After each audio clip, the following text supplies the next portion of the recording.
Hey y'all, it's Connor from Bigfoot and Nine. We're here at Torreya State Park, where Stacy Brown had some of the best thermal footage ever recorded, and Donnie Miller had a face-to-face encounter.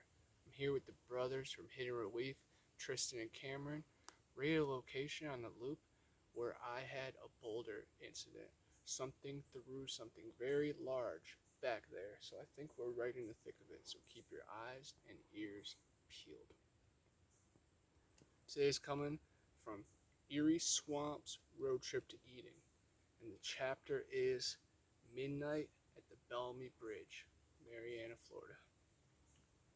Back during my first October in the Panhandle, I was very excited to finally experience the haunted ghost tour around Marianna. With stops at the Russ House, a haunted church, and a Civil War battle locations, the tour finishes up at the famous Bellamy Bridge. A local actress plays Elizabeth Bellamy and explains her story to the crowd. Her ghost has been known to visit the bridge, and she is not always too kind to trespassers. With rumors of Bigfoot and gremlins in the surrounding area, the tour was calling my name. Sadly, Category 5 Hurricane Michael obliterated the area, killed more than 70 people, and put thousands of others out of electricity until the new year. The tour was canceled, but the bridge still stood. The magnet still tugged. Severe flooding and forest damage made it impossible to reach the bridge for months, but once the path cleared, I knew I had to find it for myself. Two paranormal explorers with military background joined along after months of discussing local legends at the comic book store and smoke shop. D'Amico lived in Hawaii and was used to trekking through the jungle, while Ron grew up in these woods and still had to know a little bit about everything. He served in Korea and Kuwait and had many stories. He thinks I'm a Marxist, but we get along through our passion for cryptozoology. He has called me Carl for a while now, but after our night at Bellamy Bridge, I have a new nickname and a newfound respect for the mighty outdoors. She almost took my life on this unexpected night. The skies were pouring, and Tattoo Rob, our fourth horseman, wasn't able to make it. But Dom traveled from another time zone, and I've waited too long, so the time was still now. We followed behind Ronnie, Burning One, listening to Joe Rogan podcast, eager for the adventure that awaited us. I worked all day, so I was a bit unprepared. I didn't eat a full meal and was still getting over a weekend of severe dehydration after umpiring a softball tournament. Regardless, I carried on, not honestly thinking about it until my flashlight died a couple hours later. We arrived at the trailhead and followed Ronnie into the woods. Tonight was the perfect night by the ghostly standards. Elizabeth was most likely to be encountered on a rainy, calm night where a thick layer of mist covers the Japola River like a blanket. The snakes were out, the gators were near, and the wild boar left tracks that even the rain couldn't wash away. Right away, we knew we were not alone out there. The red moon above illuminated the forest in a bloody way, letting me know that tonight would be a special one. I read online that it was a short hike to the bridge, so after about an hour in the woods and no river, I had a weird feeling. After the hurricane and severe storms since, there are trees and debris scattered in every direction. Ron and Dom both claimed the terrain was more rigorous than anything they ever encountered in the military. We kept moving forward, just hoping to run into the river, and then we would follow that to the bridge. My feet were now soaked from the swamp water, and my clothes were drenched in sweat and rain. Dehydration was kicking back, and it was becoming harder to breathe. My phone was dying, and we had no clean water. Dom finally checked the GPS and realized we were in a completely different location than we believed.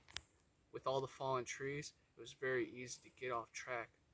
But on the completely other side of the forest, it didn't make sense. My heartbeat was starting to rise, and my head was pounding. I felt dizzy, but I had no choice but to carry on. Trees and paths were beginning to look the same, and it felt like we were going in circles. I watched a lot of scary movies and always thought that was impossible. We trekked for a hard 20 minutes, fighting through branches instead of going around them, and we stopped at an opening. I laid on the ground while Dom checked the GPS, and we were in the same spot as before, and we just went in a huge loop. I couldn't believe it. I felt like I was in the Blair Witch Project. I no longer trusted my own judgment, and I felt like the guys were questioning themselves as well. I couldn't even tell east from west. Shit, I couldn't even tell the moon in the sky. But where did the moon go? The woods were much darker, and my flashlight was starting to flicker. I knew we were in trouble. The flashlight died, and that's when a little bit of fear kicked in. I started to plan out building a shelter and fire to dry off our soaked clothes. My feet were starting to hurt. I was battling a bad ingrown toenail, and the swamp water made my feet puny and sensitive, while the little rocks and sticks tore them up from below. Luckily, Dom's phone still had a battery and a decent flashlight, so I began to lead the way with that. Our plan was to head straight for the road and to go through and over the fallen trees instead of around them. It was the only way to ensure not getting turned around again. We would stop every couple minutes to make sure we were still in the right direction. That's when we heard the wolves. Leading the way was draining. My breathing pattern was poor because the steadiness was going toward the path. My body was shutting down and my mind was just trying to find fuel.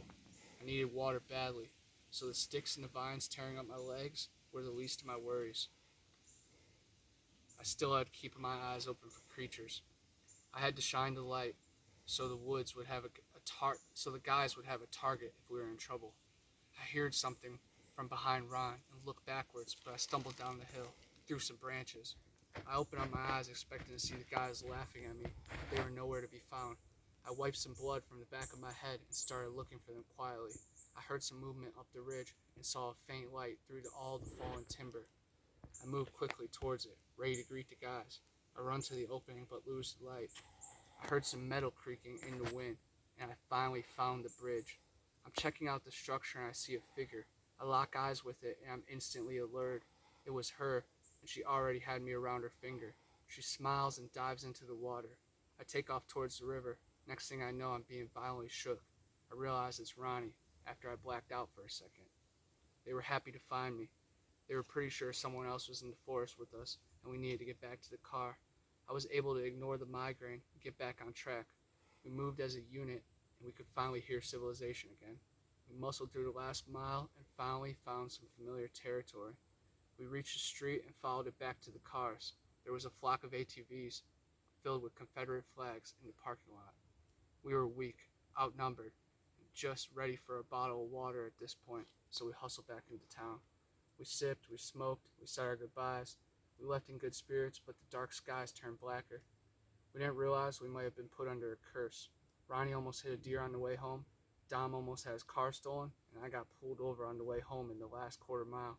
Soaking wet and shaking from dehydration, they thought I was very suspicious and pressed me hard. I crossed the yellow line, avoiding hurricane debris and the usual garbage cans and dogs, but they thought I was drunk. I told them I just got back from Bellamy Bridge, which probably wasn't the smartest thing. Luckily, after a while, the lead officer recognized me from umpiring and let me go. He thought my name was Weatherspoon. No, sir. They now call me Pathfinder. That's a chapter from Erie Swamps, Road Trip to Eden, the Bellamy Bridge. Definitely check it out if you're ever in the Panhandle. Crazy first experience. I've had tons of other wild encounters there ever since. Take it easy, guys. Hopefully we have a safe voyage on the rest of our trip. Some of the stories and characteristics were a little eerie because we're kind of going through it right now. You know, a little dizzy, a little weary. So yes, guys, just keep the positivity and we're going to enjoy the Garden of Eden. 27 of the 28 trees in the Bible, gopher wood, which is known as Torreya. That's what Noah used to build the ark. And also the delta that breaks into 4 rivers, like the good book says. So we're in sacred territory. We're keeping our eyes and ears on a swivel. Take it easy, y'all.